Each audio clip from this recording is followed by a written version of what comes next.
Quando a gente olha, meus irmãos, a vida de Cristo, quando nós estudamos os evangelhos, a gente vê que Cristo é Deus por causa das prerrogativas, ou seja, pelas coisas que ele fazia, pelas coisas que ele era em si, que nos conduz justamente a essa mesma conclusão. Então, quando nós vamos e estudamos acerca de Cristo nos evangelhos, a gente vai ver, que Cristo, ele recebeu adoração. Não só isso, ele nunca condenou nenhum dos seus discípulos ou nenhuma das pessoas que chegaram próximo a ele e adoraram. Mas aí surge uma pergunta: o que é que nos diz a lei? Surge uma pergunta: o que é que nos diz a lei de Deus em relação à adoração? Nos diz que somente Deus pode ser adorado. Não é isso que nós temos em Êxodo capítulo 20, versículo 3? Abram aí as suas Bíblias e veja se realmente não é isso. Se não está na lei de Deus que a adoração ela deve ser exclusiva a Deus. Se está na lei de Deus que Deus ele deve ser e somente Ele adorado por cada um de nós. Êxodo capítulo 20, verso número 3. E vamos ver essa exigência que Deus ele nos faz. Êxodo capítulo 20, versículo 3. É o primeiro mandamento, na verdade. Tanto o primeiro quanto também o segundo falam isso. Êxodo 23 e Êxodo 25. Está vendo aí? Esse é o primeiro mandamento. Quando nós temos outros deuses além do Senhor, qual o pecado que nós cometemos, especificamente falando? O pecado da idolatria, não é verdade? Não foi esse o pecado que foi cometido por diversas vezes pelo povo de Israel lá no Antigo Testamento? Que faziam para eles imagens de escultura, que adoravam outras divindades, razão pela qual, em muitos instantes da história do povo de Deus, Deus os julgou, Deus os puniu, Deus os castigou. Por quê? Somente Deus deve ser adorado. Está na lei de Deus, é um princípio, é uma regra. Mas aí, tudo bem, quando a gente vai ver a pessoa de Cristo, quando a gente vai ver o restante do ensinamento da palavra, a gente percebe, homens não quiseram para si a adoração, anjos não quiseram para si a adoração. Veja só o exemplo de João, lá em Apocalipse capítulo 28, versículos 8 e 9. Quando ele é advertido por um anjo a que não adorasse aquele anjo, porque tanto homens como também anjos não devem ser adorados. Somente quem? Somente Deus. Olha só o que diz aí, Apocalipse 22, versículo 8. Onde João é corrigido justamente por causa disso, pelo fato de ter se prostrado diante de anjos. Olha só a coisa interessante. Apocalipse capítulo 22, versículos 8 e também o versículo número 9. Está vendo que repreensão João levou? Eu sou conservo teu e conservo dos teus irmãos. Você deve adorar quem, João? A Deus. Aí você vai para Atos capítulo 10, caso de Pedro. Ele também não recebe a adoração humana. Vejam aí, Atos capítulo 10, versículos 25 e também o versículo número 26. A gente vai fazer aí essa viagem pela Bíblia, considerando esses textos, porque eles são importantes. Porque muitas vezes a gente tem a afirmação, mas muitas vezes a gente não tem a referência, o embasamento bíblico. Aí é ruim, entendeu? Nós precisamos ter esse embasamento bíblico. Então, Atos dos Apóstolos, capítulo 10, versículo 25 e também o versículo 26, é aquele contexto no qual Deus envia Pedro para que encontrasse com Cornélio e ali pregasse a palavra. Então é o que justamente acontece. Olha só, dentro daquele encontro, o que foi que ocorreu. Atos 10, versículos 25 e 26. Está vendo aí? Anjos rejeitam a adoração. Homens rejeitam a adoração. Mas aí é interessante, porque quando você vai ver Cristo, ele recebe a adoração. Ele não recrimina quem chega perante ele para adorar. Por quê? Porque ele tinha consciência de que ele era Deus. Por quê? Ele sabia que se as pessoas o adorassem, não estavam infringindo o primeiro mandamento na lei de Deus. Muito pelo contrário. Por quê? Porque ele se via, como de fato é, como o próprio Deus. Olha só esses textos aí, que demonstram justamente esse fato. Mateus 14, 33, Lucas capítulo 5, versículo 8 e também Lucas capítulo 24, verso 52 e versículo 53. Em Mateus capítulo 14, verso de número 33, 14, verso número 33. Esse foi justamente o evento no qual Cristo, ele faz o quê? Ele anda sobre o mar e ele também repreende aquela tempestade. Então, qual foi a conclusão? Qual foi a postura dos discípulos? Eles chegaram e adoraram a quem? A Cristo. E Cristo em um momento disse: não faça isso não, porque eu sou homem igual a você. Não faça isso não, porque somente Deus vai ser adorado. Por que Cristo não fez? Porque ele tinha consciência que era divino. Ele tinha consciência que era Deus, certo? E com Pedro, Lucas capítulo 5, versículo 8, naquele evento da pesca maravilhosa, logo no início do ministério do Senhor Jesus Cristo, olha só o que foi que aconteceu. Pedro, a gente viu lá em Atos 10, ele rejeita a adoração. Aqui ele adora a Cristo, e Cristo em um momento repreende-o por causa disso. Lucas capítulo 5, versículo 8, muito bem, Cristo não o corrige, Cristo não adverte, e isso ao longo já do seu ministério aqui. Porque tem gente até que pensa que Cristo é Deus, mas só depois da ascensão. Não, enquanto esteve aqui conosco, na verdade, desde toda a eternidade, Ele é Deus. E nesse caso específico, diante daquele evento miraculoso, dos peixes que Pedro pegou, ele se prostra diante de Cristo e o adora, e o Senhor Jesus não recrimina por isso. Veja, os anjos não aceitaram a adoração. Veja, os homens não aceitaram a adoração. Mas Cristo a aceitou. Por quê? Porque Ele é Deus. E aí, na sua ascensão, a gente percebe esse mesmo aspecto. Lucas 24, versículos 52 e 53. Quando Cristo ascende aos céus, os discípulos o adoram, porque ele já reconhecia Cristo como Deus, e aí é reiterada essa confiança, essa crença que eles tinham em relação ao Senhor.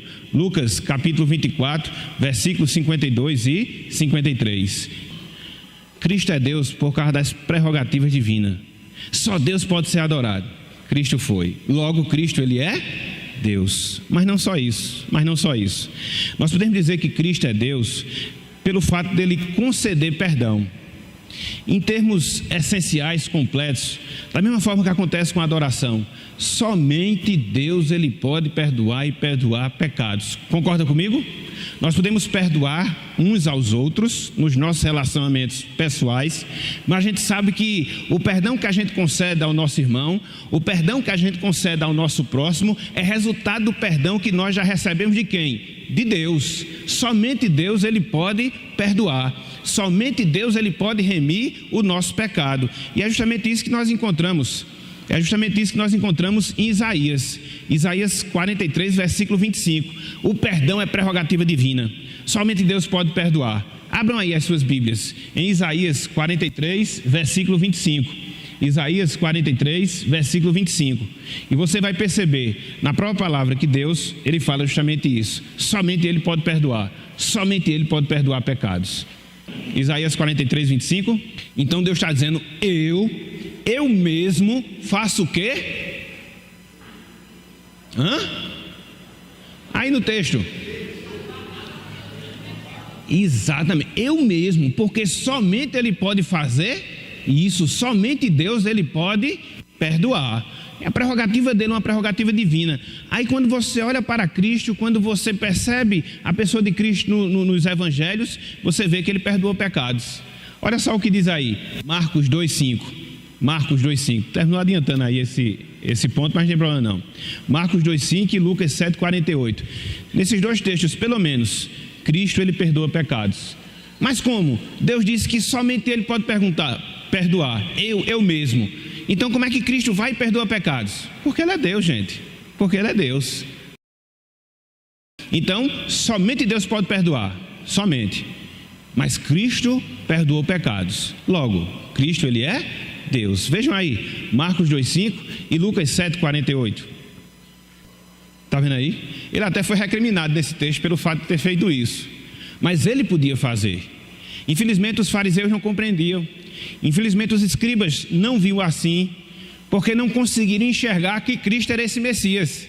Porque não conseguiram enxergar que Cristo ele era Deus. Mas ao longo do seu ministério, em diversas vezes, em diversos momentos, ele fez o quê? Perdoou as pessoas que se dirigiam para ele. No caso aí ele é claro, ele é direto: filho, os teus pecados estão perdoados. E aí, a toda a dúvida, a todo o questionamento que é feito pelos escribas, pelos fariseus, ele vai e completa: para que saibais que o Filho do Homem tem poder sobre a terra, levanta-te e anda. Então, eu dou o perdão espiritual, a cura espiritual, e também proporciono o quê? A cura física. Cristo fez os dois. Cristo fez os dois. Que é justamente mais um reforço justamente da sua divindade. E é interessante, né? Que Cristo, ele não pecou. O que provou que os fariseus estavam errados. Porque aí onde a gente entra a questão do que a gente fala da impecabilidade de Jesus. Cristo não pecou em nenhum momento, jamais. Se ele não pecou, e se nesse momento ele perdoou, e se ele, como se não fosse divino, não podia perdoar, então ele estaria pecando, né? Se ele não pecou, então ele é divino e podia perdoar. O equívoco vinha da parte de quem? Dos judeus. E isso foi sério, porque foi uma tônica ao longo do ministério de Jesus. Ele sempre contradizia o mestre, sempre desfazia dessas acusações, porque não o enxergava como Deus. Esse foi o problema, não de Cristo, mas o problema deles. Então, Lucas 7,48, está vendo aí? Ele perdoava homens, ele perdoava a mulheres, que foi aquela pecadora que ungiu os pés do Senhor Jesus Cristo com choro, conforme a gente vê lá em Lucas capítulo 7. Então, o perdão, a concessão do perdão, só Deus pode dar. Se Cristo deu, é porque Ele é Deus. Duas prerrogativas divinas: Ele recebeu a adoração e Ele perdoou pecados. João 20, versículos 27 e 29. Olha a experiência aí. Olha a experiência de um dos discípulos de Jesus, Tomé. Ele chama Cristo de Deus, ele adora Cristo como Deus, e Cristo não o repreende por causa disso. Evangelho de João 20, versículos 27 até o versículo de número 29. Está vendo aí? Senhor meu, e o que mais? Deus meu. Está vendo aí? Cristo, ele recebe a adoração e em nenhum momento aí ele a rejeita. E ele de fato, ele é chamado de Senhor, é chamado de Deus, porque de fato ele é Senhor, porque de fato ele é Deus. Palavras proferidas pelo próprio discípulo do Senhor Jesus.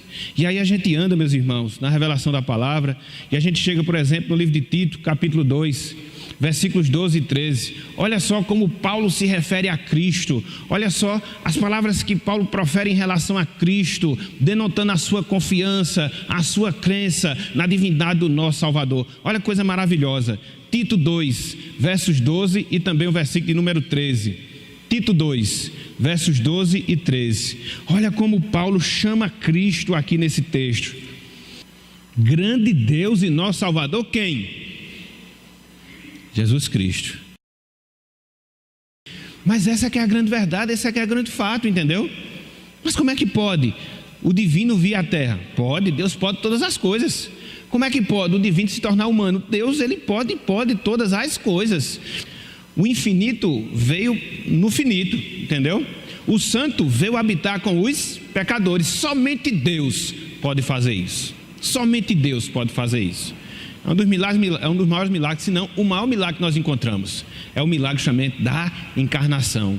É aquele que era desde toda a eternidade, é aquele através de quem todas as coisas foram feitas, é aquele que possui a origem da vida em si mesmo, se tornando o quê? Um homem. Se tornando um homem. Então, Jesus é chamado de Deus, mas não só isso. Jesus é chamado de Senhor. Mas a palavra Senhor aí, ela tem uma especificação, deu para perceber? O jeito que foi colocado aí? O que é que tem de detalhe interessante nessa palavra Senhor? Porque você pode ser Senhor e Senhor. Senhor só com S maiúsculo, no sentido de ser soberano, no sentido de ser rei. E você pode ser Senhor com todas as letras maiúsculas, no sentido de ser o Senhor, eu sou o que sou, que é atribuído a Deus. Que é atribuído a Deus. Olha que coisa maravilhosa. Deus é revelado no Antigo Testamento como o Senhor, Yahvé, que significa o quê? Eu sou o que sou, eu sou autoexistente, eu sou autoexistente. A partir de mim todas as coisas são feitas, a partir de mim todas as coisas dependem. Então quando Deus se revela a Moisés, no primeiro momento ele se revela como? Eu sou o Deus Yahvé. o Deus eu sou o que sou. Olha o que ele diz a Moisés, Êxodo 3, versículo 14. Êxodo 3, versículo 14. Essa palavra tem um peso muito grande, entendeu? Os judeus, por exemplo, a reverenciam essa palavra, entendeu? Há todo um ritual, inclusive quando eles vão escrever, quando vão fazer alguma referência que porventura surge essa palavra, por causa do respeito, porque é a maneira, vamos assim dizer, mais sublime, através da qual Deus se revela. Eu sou o que sou, eu sou o Deus Yahvé. Então não sou Senhor simplesmente no sentido de ser soberano, eu sou Senhor no sentido de ser existente, autoexistente, de tudo depender de mim. Então é assim que ele se revela a Moisés. E é interessante que nesse caso aí Deus até advertiu a Moisés que Faraó ia permanecer com o coração endurecido, o que prova justamente a sua excelência, porque ele já sabia de todos os fatos antes deles acontecerem, entendeu? Então é assim que ele se revelou a Moisés, era assim que ele queria ser conhecido pelo povo de Israel. Eu sou o que sou, eu sou o Deus Yahvé. Não é isso aí? Êxodo 3,14. E aí, ó, quando você vai ver a pessoa de Cristo, ele faz como? Ele se apresenta como eu? Mas seria uma blasfêmia se ele não fosse divino. Mas como ele era, não foi blasfêmia. São os eu sou que nós encontramos só no Evangelho, só nos Evangelhos nós encontramos 7 declarações que ele diz: eu sou a luz do mundo, eu sou a videira verdadeira, eu sou a porta, eu sou o caminho, a verdade e a vida. Então ele tinha essa prerrogativa e falava essa verdade. Por quê? Porque de fato ele era divino. Os judeus até se escandalizaram com isso, né? Num dado momento, quando ele foi dizer que ele era, eu sou, eles pegaram até em pedra para poder apedrejar Jesus, porque para eles aquilo ali era uma blasfêmia. Não, ele não é Deus. Só quem pode dizer isso é Deus. Só quem pode dizer isso é Yahvé. Como é que pode o filho de um carpinteiro? Como é que pode uma pessoa que está aqui andando entre nós, que nós conseguimos vê-lo, enxergá-lo, como é que pode essa pessoa dizer que ele usa essa designação que somente Deus possui? Como é que pode? Então foi por isso que os judeus se escandalizaram. João 8,58. Essa aqui é uma das discussões, um dos debates que Cristo ele travou com as autoridades religiosas, e foi justamente por causa disso. Por causa das afirmações que ele fazia. E é justamente nesse texto que as pessoas pegam em pedra para poder apedrejá-lo, porque entendiam que ele estava cometendo o pecado da blasfêmia. João capítulo 8, versículo 58 e também 59. E está vendo aí como é que aparece a palavra eu sou? Está vendo aí a diferença? Com todas as letras o quê? Maiúscula, porque aqui ele está se referindo ao Deus Yahvé. E visto Abraão, como é que pode? Abraão já tinha passado ali há 2000 anos, pelo menos 2000 anos. Os judeus não entenderam. Olha o que fizeram aqui, versículo 59. Olha só o detalhe aqui do versículo 59. Olha só. Está vendo aí? Eles se ofenderam contra a verdade e fizeram o quê? Apedrejaram a verdade. Por que foi necessário o nosso Salvador ser divino? Por que foi necessário o nosso Redentor ser divino? Por quê? É o que a gente vai ver agora. Pelo menos 3 razões. Porque às vezes a gente não pensa, né? Por que um Salvador humano? Por que um Salvador divino? Por que Deus teve que se encarnar? Por quê? Já se fizeram essa pergunta? Ela constitui na base da nossa salvação, da segurança da nossa salvação. Então, quando eu digo, defendo, creio que Jesus Cristo é Deus, quando eu creio que Ele é Salvador, eu posso fazer o quê? Descansar na minha salvação. Não é um homem que está prometendo, não é um mero homem que está me dando, mas um homem divino. Aí a coisa muda de figura. A minha segurança de salvação, ela está diretamente relacionada a quem é o meu Salvador. E quem é meu Salvador? Ele é Deus. Por isso eu estou seguro da minha salvação. E é interessante, né? Predominantemente nas Escrituras, quando se fala salvação, não sei se vocês já perceberam. Se não perceberam, quando vocês virem a expressão, lembrem-se do que eu estou falando. Geralmente, quando a Bíblia fala da salvação, ela usa a expressão em Cristo ou em Jesus. A preposição em. Não sei se vocês já viram. Muitas vezes a gente vê isso, né, quando fala em relação à salvação. Então, essa preposição em si, ela tem um significado muito grande. Nós somos salvos e escolhidos em Cristo Jesus. Aconteça o que acontecer. Foi aquilo que foi destacado ontem na mensagem, né? Que Paulo fala lá em Romanos capítulo 8. Não existe morte, vida, principados, potestades, nada, nem coisa do presente, nem do porvir, nada que nos separe do amor de Deus em Cristo Jesus. Absolutamente nada. Cristo é suficiente. Só precisamos dele e mais nada. Só precisamos dele e mais ninguém. Não precisamos de movimentos de fé, não precisamos de coisas extraordinárias, somente Cristo, somente Cristo. Então, Mateus 11, 27, o que é que diz? Então, quando eu conheço Cristo, eu conheço a quem? Está vendo aí que coisa maravilhosa? Mas aí como é que eu conheço Cristo? Se ele morreu, ressuscitou e hoje se encontra à direita de Deus nos céus, como é que eu conheço Cristo? Eu tenho que ser trasladado até lá para que eu possa vê-lo? Como é que eu conheço Cristo? Exatamente. E ele se revelou aonde? Por isso que é dito que a Bíblia fala de que? De verbo. Ele é a palavra.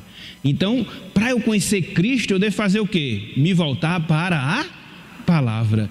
Então, quando eu me volto para a palavra, conheço de Cristo e como consequência eu conheço a quem? A Deus. Então tem muita gente que fica querendo aí, eu quero conhecer Deus, eu quero conhecer Deus, eu quero conhecer Deus. Fácil, meu irmão. Lê a Bíblia. Lê a Bíblia. Não, mas eu quero ter uma visão. Não, visão não. Não, tem que ser somente a Escritura Sagrada. É outro sola, né, da Reforma Protestante. Somente as Escrituras. O apóstolo Paulo disse: se viesse um anjo do céu proclamando outro evangelho que não fosse de Cristo, ele fosse considerado o quê? Já pensou coisa extraordinária, meus irmãos? Um anjo descer do céu. Talvez se um anjo descesse do céu hoje, né, pegando essa comparação do apóstolo Paulo, pregando as maiores heresias, aí seria um anjo caído, né? As pessoas hoje iriam seguir normalmente, porque as pessoas gostam do sobrenatural, né? As pessoas gostam do sobrenatural, mas não, meus irmãos, o nosso conhecimento de Deus é um conhecimento racional. Ele vem das Escrituras. O que foi que Cristo disse? Conhecereis a verdade, e a verdade vai fazer o que com vocês? Está vendo aí? Não é passar por uma experiência para que a experiência te liberte, mas conheça a verdade para que a verdade possa te libertar. E onde está a verdade? Aqui, somente nas Escrituras. Então, Cristo veio revelar a Deus cada atributo. Cristo veio revelar a Deus o poder. Já pensou, meus irmãos, os milagres que Cristo realizou? E João disse que se fosse colocado e registrado todos, teria que ter muito espaço para que eles pudessem ser revelados. Então, cada obra daquela que Cristo fazia, cada palavra que ele proferia, o comportamento de vida que ele tinha, apontava para quem? Para Deus. E os judeus não perceberam isso. Já pensaram, meus irmãos, você habitar com uma pessoa, como foi a questão dos irmãos de Jesus, os próprios discípulos, que não pecou jamais, nem em palavras, nem em ações, deveria ser uma coisa bem perceptível, bem visto. Em Mateus 11, 27, se Deus não revelar, a gente não consegue enxergar, por mais próximo que nós estejamos. Então Cristo, ele veio dar a noção de quem é Deus, daquilo que Deus faz e daquilo que Deus é.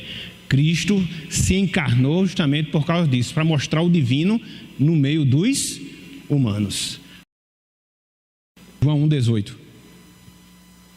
Está vendo aí? Ninguém jamais viu a Deus.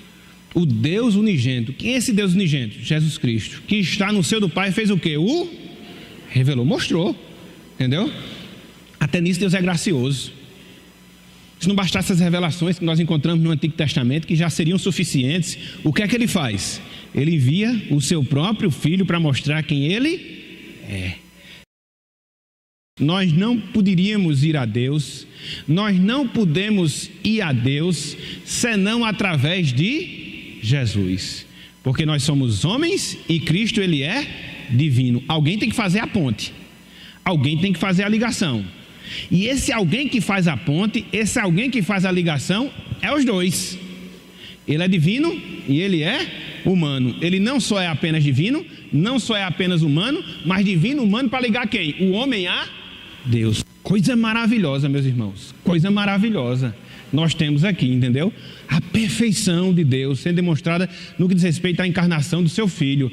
Então, nós estávamos com a nossa comunhão quebrada, os nossos pecados faziam separação entre nós e Deus. Então, o que é que Deus faz? Manda a si mesmo, faz com que ele seja humano, para quê? Para nos conectar, nos ligar consigo mesmo. Deus é que toma a iniciativa. Os sacerdotes do Antigo Testamento, eles foram ineficazes nisso aí. Até porque, por mais rituais pelos quais eles passavam por muitos para poder chegar na presença de Deus, mas eram imperfeitos, porque não tirava pecado definitivamente das pessoas. Tinha que vir o próprio Deus para que nele o nosso pecado de fato fosse perdoado, para que nele nós pudéssemos ter acesso a Deus. Quando Cristo ele morre lá no Calvário, o que é que acontece? O que é que acontece com o véu do santuário? Rasgado, mostrando o quê? O caminho agora foi aberto. E é interessante que em algumas versões diz que o véu foi rasgado do meio a baixo, e outros foi rasgado de cima a baixo, e às vezes a gente não percebe que não foi rasgado de baixo para cima, porque se o fosse, a gente podia concluir que foi uma pessoa que tinha lá rasgado, porque tinha sido de baixo para cima, mas foi de cima, mostrando que foi um milagre. Exatamente, em rasgar, é ele que rasga o verbo e nos dá acesso a ele, certo? Então Cristo é justamente esse caminho que nós temos aí. 1 Timóteo 2,5, está vendo aí? Há um só mediador entre Deus e os homens, Cristo Jesus e o quê? Homem. Então ele faz essa ligação, nos conecta a Deus, abre o caminho, constitui um caminho para Deus, caminho perfeito para Deus, para apresentar sacrifício perfeito. O fato de Cristo ser divino faz com que ele apresente um sacrifício perfeito pelos nossos pecados. Vamos abrir aí Hebreus capítulo 7, todos nós, para que a gente possa ver essa verdade aqui sendo estampada. Aqui nós já vemos que a aliança do Antigo Testamento ela fica no nível abaixo em relação à aliança que Cristo ele veio instituir através do seu sacrifício. Verso 23. Era por isso que o sacerdócio ele era sempre uma função que permitia esse revezamento de pessoas, né? Porque elas tinham que morrer, na verdade é o caminho normal, e tinha que ser substituídas. Muito bem. 24. Por que o sacerdócio de Cristo ele é imutável? Porque o sacerdócio de Cristo continua para sempre, porque ele é Deus, e Deus ele é eterno. O humano é limitado, mas o divino é ilimitado. O humano é temporal, mas o divino ele é eterno. Então, se ele é um sacerdote, ele é um sacerdote eterno, porque ele é o quê? Divino, certo? Versículo 25. Por causa disso, concluindo, o que é que o autor diz? Então, pode salvar o quê? Totalmente ou perfeitamente os que por ele se chegam a quem? E o que é que Cristo faz por essas pessoas que ele salva? Vive sempre intercedendo por ela, por mim, por você, por cada um de nós. É por isso que João diz que ele é o nosso advogado, que está à direita do Pai, para nos defender. É por isso que ele nos proporciona o verdadeiro perdão dos nossos pecados. É por isso que ele nos leva verdadeiramente à presença de Deus, porque ele é o próprio Deus. Ele é o próprio Deus. Então, diante do Salvador assim, meus irmãos, a gente precisa de que mais? De mais nada. Nada, absolutamente nada.